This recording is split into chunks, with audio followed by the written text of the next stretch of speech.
It's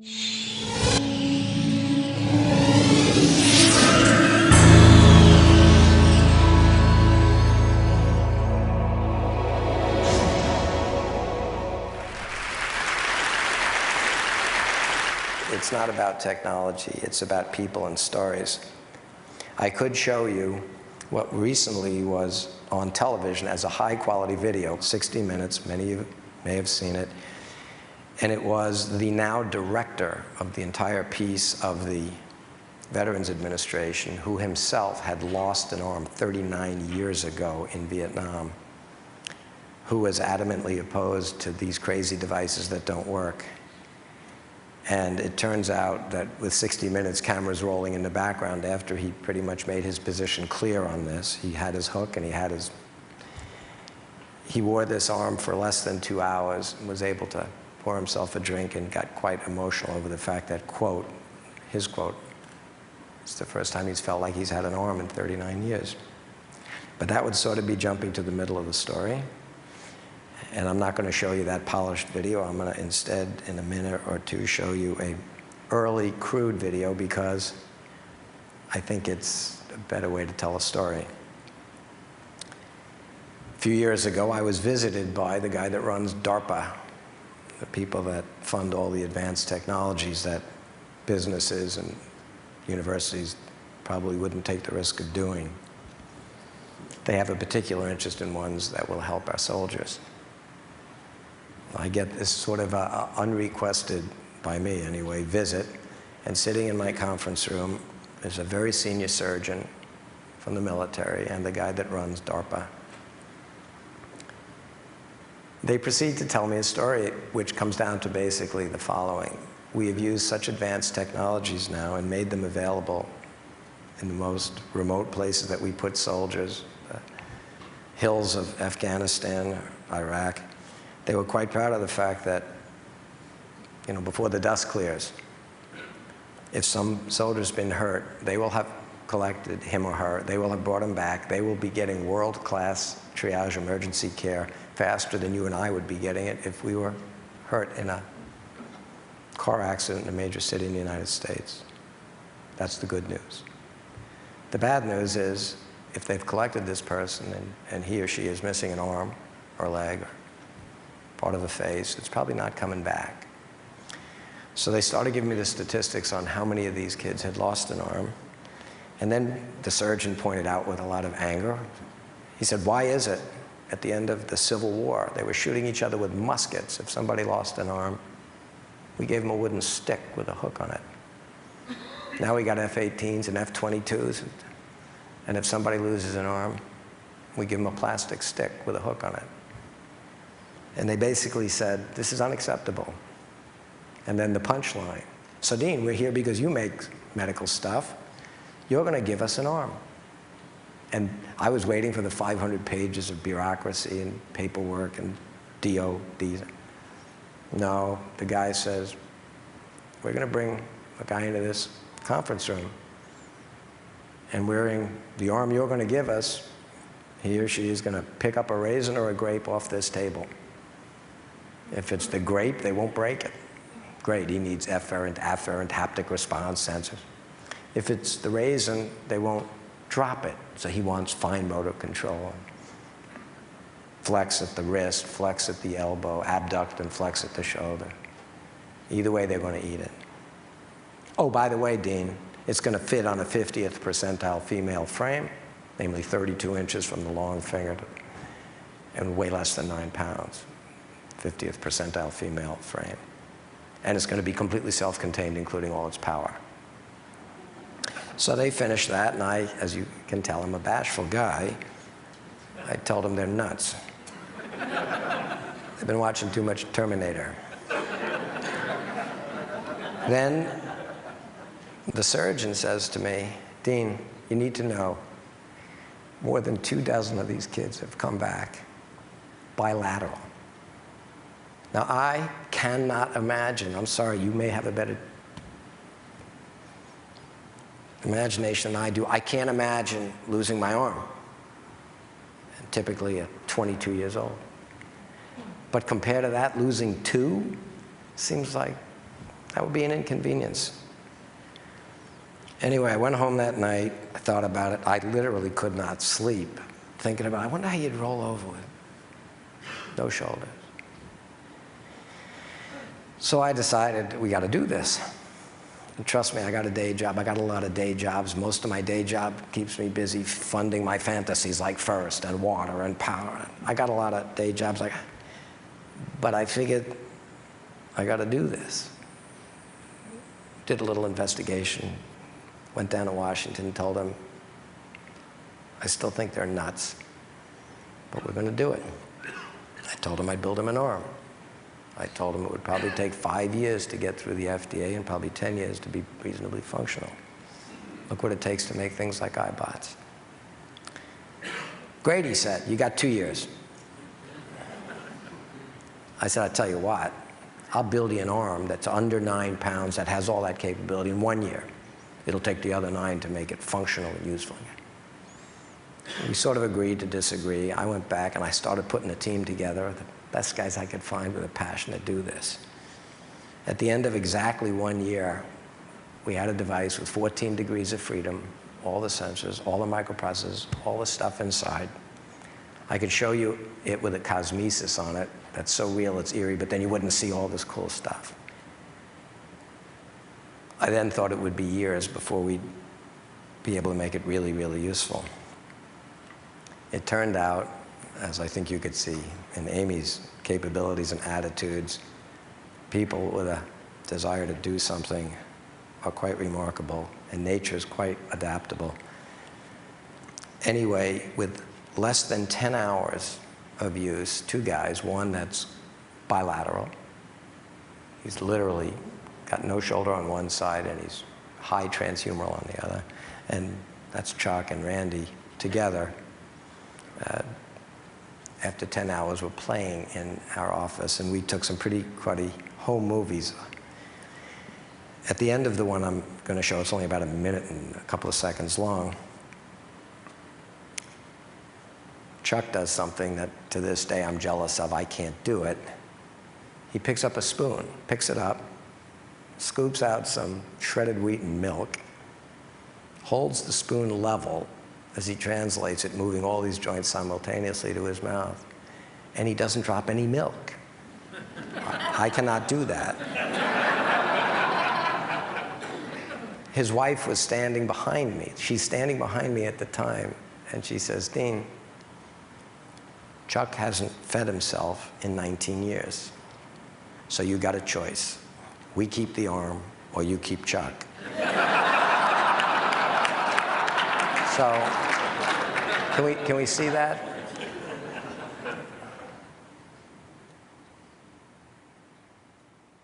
This is Chuck showing simultaneous control of all the joints. He's punching our controls guy. The guy behind him is our engineer/surgeon, which is a convenient guy to have around. There's Randy. These guys are passing a rubber little puck between them. And just as in the spirit of First, gracious professionalism, they're quite proud of this, so they decide to share a drink. This is a non-trivial thing to do, by the way. Imagine doing that with a wooden stick and a hook on the end of it, doing either of those.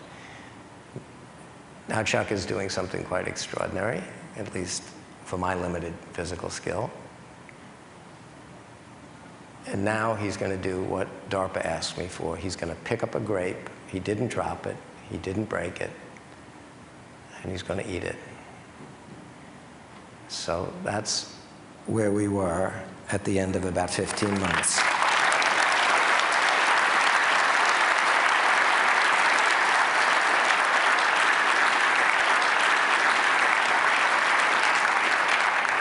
But as I've learned from Richard, the technology, the processors, the sensors, the motors is not the story. I hadn't dealt with this kind of problem, or frankly, this whole segment of the medical world. And I'll give you some astounding things that have happened as we started this. After we were pretty much convinced we had a good design, and we'd have to make all the standard engineering trade-offs you always make. You can always get 3 out of 4 of anything you want: the weight, the size, the cost, the functionality. I put a bunch of guys in my plane, and I said, we're flying down to Walter Reed, and we're going to talk to these kids, because frankly, it doesn't matter whether we like this arm. It doesn't matter whether the Department of Defense likes these arms. When I told them that, they weren't entirely enthusiastic, but I told them it really doesn't matter what their opinion is. There's only one opinion that matters: the kids that are either going to use it or not. I told a bunch of my engineers, look, we're going to walk into Walter Reed, and you're going to see people, lots of them, missing major body parts. They're probably going to be angry, depressed, frustrated. We're probably going to have to give them support, encouragement, but we got to extract from them enough information to make sure we're doing the right thing. We walked into Walter Reed, and I could not have been more wrong. We did see a bunch of people, a lot of them, missing a lot of body parts. And parts they had left were burned. Half a face gone, an ear burned off. They were sitting at a table, they were brought together for us, and we started asking them all questions. Look, I'd say to them, we're not quite as good as nature yet. I could give you fine motor control, or I could let you curl 40 pounds. I probably can't do both. I can give you fast control with low reduction ratios in these gears, or I can give you power. I can't give you both. And we were trying to get them to all help us know what to give them. Not only were they enthusiastic, they kept thinking they're there to help us. Well, would it help if guys and women, you don't have, you've given enough. We're here to help you. We need data. We need to know what you need. After half an hour, maybe, there was one guy at the far end of the table who wasn't saying much. You could see he was missing an arm. He was leaning on his other arm. I called down to the end, hey, you haven't said much. If we needed this or this, what would you want? And he said, you know, I'm the lucky guy at this table. I lost my right arm, but I'm a lefty. So he wouldn't say much. He had a great spirit, like all the rest of them had great spirit. And he made a few comments. And then the meeting ended. We said goodbye to all these guys. And that guy pushed himself back from the table. He has no legs. So we left. And I was thinking,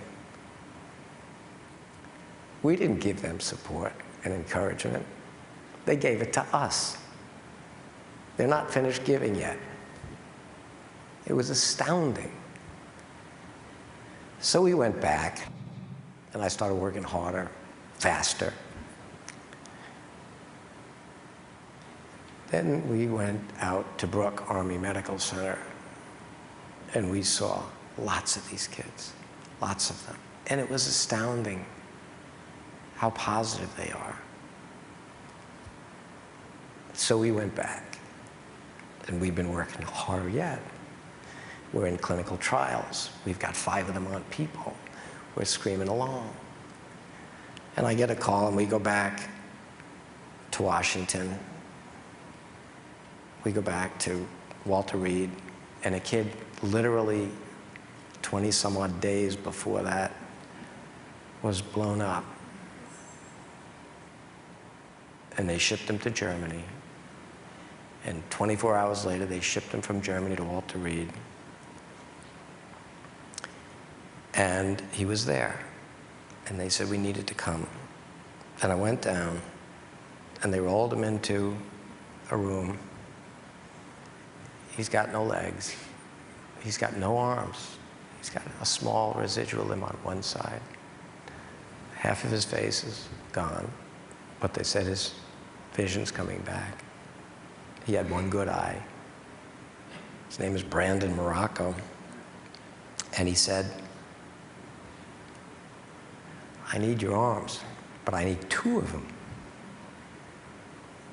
You'll get them. This kid was from Staten Island. And he said, I had a truck before I went over there, and it had a stick. You think I'll be able to drive it? Sure. And I turned around and went, how are we going to do this? Anyway, he was just like all the rest of them. He doesn't really want a lot, wants to help. He told me that he wanted to go back to help his buddies. So I was on my way out here. I was asked to stop at Texas. There were 3,500 people, the Veterans Administration, US, just 3,500 at this huge event to help the families of all the kids. Some that have died, some that have, like Brandon. And they wanted me to speak. I said, what am I going to say? This is not a happy thing. Look, if this happens to you, I can give you, this stuff is still not as good as the original equipment. You know, you need to come. So I went, and as I think you get the point, there were a lot of people there recovering, some further along than others. But universally, these people that had been through this had astounding attitudes. And just the fact that people care makes a huge difference to them. I'll shut up, except one message or concern I have. I don't think anybody does it intentionally. But there were people there literally talking about, well, how much will they get? How, you know, this country is involved, as we've all heard, in this great healthcare debate. Who is entitled to what? Who's entitled to how much? Who's going to pay for it? Those are tough questions. I don't have an answer to that. Not everybody can be entitled to everything simply because you were born here. It's not possible. It would be nice, but let's be realistic. There are tough questions. There's polarized groups down there. I don't know the answers. There's other questions that are tough. Should we be there? How do we get out? What do we need to do? There's very polarized answers to that question too, and I don't have any answers to that. Those are political questions, economic questions, strategic questions. I don't have the answer, but let me give you a simple concern or maybe statement that it is an easy answer. I know what these kids deserve on the healthcare side. I was talking to one of them, and he was really liking this arm. It's way, way, way better than a plastic stick with a hook on it. But there's nobody in this room that would rather have that than the one you got. But I was saying to him, you know, the first airplane went 100 feet in 1903, the Wilbur and Orville. But you know what? It wouldn't have made an old pigeon jealous. But now we got eagles out there, F-15s, even that bald eagle. I've never seen a bird flying around at Mach 2. I think eventually we'll make these things extraordinary. And I said to that kid, I'll stop when your buddies are envious of your Luke arm because of what it can do and how it does it. And we'll keep working. And I'm not going to stop working until we do that. And I think this country ought to continue its great debate, whining and complaining, I'm entitled, you're a victim, and whining and complaining about what our foreign policy ought to be. But while we have the luxury of whining and complaining about who's paying for what and how much we get, the people that are out there giving us that great privilege of whining and complaining, I know what they deserve. Everything humanly possible. And we ought to give it to them.